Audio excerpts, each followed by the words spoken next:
आज आम्ही आलो जळगावमध्ये आणि माझ्यासोबत आहेत यंग इंजिनियर विनय वाघजी, ज्यांनी मागच्या काही वर्षांपासून या फील्डमध्ये कामाला सुरुवात केलेली आहे. मी असं म्हणेन की हा पहिलाच टप्पा आहे कामाचा, पण त्या तिथून खरी सुरुवात होते कामाची. त्यामुळे आता त्यांच्या भविष्यातली वाटचाल कशी असणार आहे या सगळ्याबद्दल आपण बिल्ड आयकॉन या प्लॅटफॉर्मवर त्यांच्याशी गप्पा मारणार आहोत.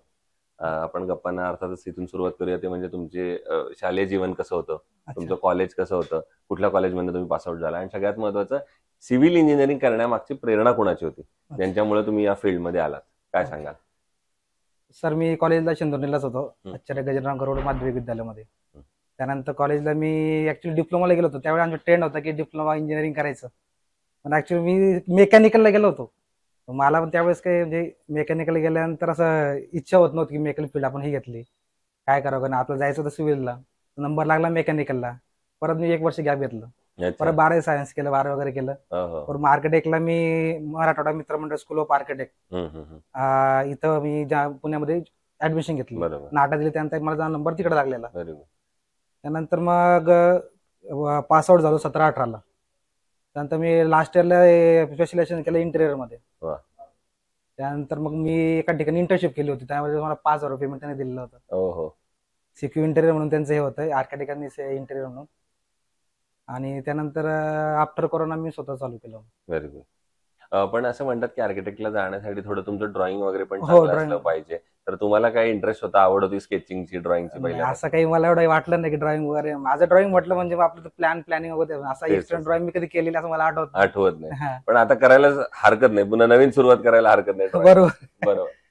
दुसरं या क्षेत्रातला एक सगळ्यात महत्वाचा असा प्रश्न आहे, बिंग आर्किटेक्ट, तर तुमची सिव्हिल इंजिनियर आणि याच्यातली एक दुवा म्हणून फार आर्किटेक्ट काम नेहमी करत असतो, तर ती तुम्हाला कशी वाटते भूमिका जेव्हा तुम्ही पार पाडता तेव्हा? म्हणजे प्लॅनिंग स्टेज पासून तुम्ही असता त्याच्यात, तर प्लॅन या स्टेजचा तुमच्या नजरेतून काय इम्पॉर्टन्स आहे? आता सिव्हिल जर म्हटलं तर शक्यतो त्यांचं स्ट्रक्चर फील्डमध्ये जास्त त्यांचं हे असतं, आणि डिझायनिंग म्हटलं तर आर्किटेक्टकडे डिझाईन म्हणून आपण बघतो. डिझाईन करताना जर त्यांचे कॉलम बीमचं स्ट्रक्चर जर मॅच व्हायला पाहिजे आपल्या याच्यामध्ये, ते झालं नाही झालं म्हणून त्या हिशोबाने आपण त्या हिशोबाने डिझाईन करतो, पुढे करू शकतो. बरोबर. त्यामध्ये दुवा म्हणून आर्किटेक्ट काम करतोच नेहमी. बरोबर आहे. दुसरं, या फील्डमध्ये जे अनस्किल्ड लेबर आहेत त्यांच्याकडून काम करून घेणं कितपत धोकादायक आहे, आणि तुम्ही कशी ती परिस्थिती हाताळता साईटवर? धोकादायक म्हटलं म्हणजे विचार करू शकत नाही, काही काही ठिकाणी झालेले आहेत असे माझ्या साईटवर. बरोबर. दिलेलं काही प्लॅनिंग दिलेलं सगळं दिलेलं, तिथं ॲज अ प्लॅन फॉलो होत नाही, ते वेगळ्याच ठिकाणी गेलेले आहेत काही काही ठिकाणी. बरोबर. त्या हिशोबाने मग जोपर्यंत त्यांना पूर्ण आपण समजवून शकत नाही, म्हणजे ड्रॉइंग समजवल्याशिवाय पूर्ण पुढे जाऊ शकत नाही, त्यामुळे जातच नाही पुढे कोणत्या याच्यामध्ये. समजल्यानंतर तरच त्यांनी ते ऑब्झर्व केली ड्रॉइंग, नंतर पुढे मी त्यांच्याकडे हे करतो. बरोबर आहे. दुसरं बऱ्याचदा असं होतं की कन्स्ट्रक्शन मध्ये सगळं मेजर जे बजेट असतं ते घराच्या बांधकामामध्ये जातं, इंटिरियर पर्यंत फार थोडं बजेट उरलेलं असतं.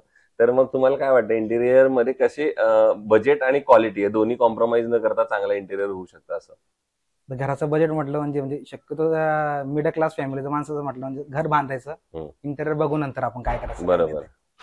माझ्याकडे आज प्रोजेक्ट असे आलेले तर फ्लॅट आणि बंगलोचे आलेले, त्यामध्ये मग दिसणाऱ्या जास्त गोष्टी त्यावर जास्त खर्च करावा हे माझं क्लायंटलाही असतं. बरोबर. दिसणाऱ्या गोष्ट म्हणजे आपण हॉल किचन शक्यतो बेडरूम दाखवत नाही जास्त कोणाला, बेडरूम घेऊन जाणार. हॉल आणि किचन खर्च करावा हे माझं सजेशन आहे. बरोबर. दुसरं, जळगाव जिल्ह्याच्या विकासाचं विजन एक आर्किटेक्ट म्हणून तुम्हाला जर विचारलं तर तुमच्या डोळ्यासमोर कुठल्या गोष्टी येतात? कारण आर्किटेक्टला ते विजन असं पुढचं दिसत असतं, तो कल्पना करू शकतो. तर तुम्हाला काय वाटतं, 15-20 वर्षात जर जळगावला पुढे न्यायचं असेल तर कुठल्या गोष्टी असल्या पाहिजेत जळगावमध्ये? आता औद्योगिक क्षेत्रामध्ये जर म्हटलं तर एमएनसी कंपनी यायला हवं जळगावमध्ये. एमएनसी कंपनी आला म्हणजे ट्रान्सपोर्ट आणि ते सगळं वाढणार. बरोबर. पण या कंपनीज येण्यासाठी सरकारनं काय पावलं उचलली पाहिजेत असं, की जर इथं कंपन्या अजून आणायच्या असतील? दळणवळणाची साधनं वाढली पाहिजे, जसे रस्ते चांगले झाले पाहिजे. तर ट्रेनचं आहे आपल्याकडे, आता सध्या विमान सेवा सुद्धा चालू झालेली आहे. बरोबर. त्या हिशोबाने पूर्ण विमान सेवामध्ये जर मोठ्या प्रमाणात चालू झाली ते जास्त सोयीस्कर होईल. बरोबर.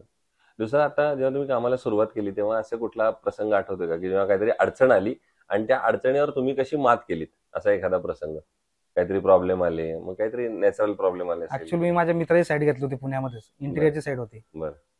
त्याला बजेट दिलं होतं मी 7 लाखाच्या आसपास, ऍक्च्युअली बजेट गेला तो 9.5च्या आसपास. बापरे. त्यावेळेस म्हणजे त्याने सिलेक्ट केलेलं जे मटेरियल होतं ते जास्त प्रमाणात म्हणजे महागडे होते, मी दिलेल्या बजेटच्या वरती गेलेले होते.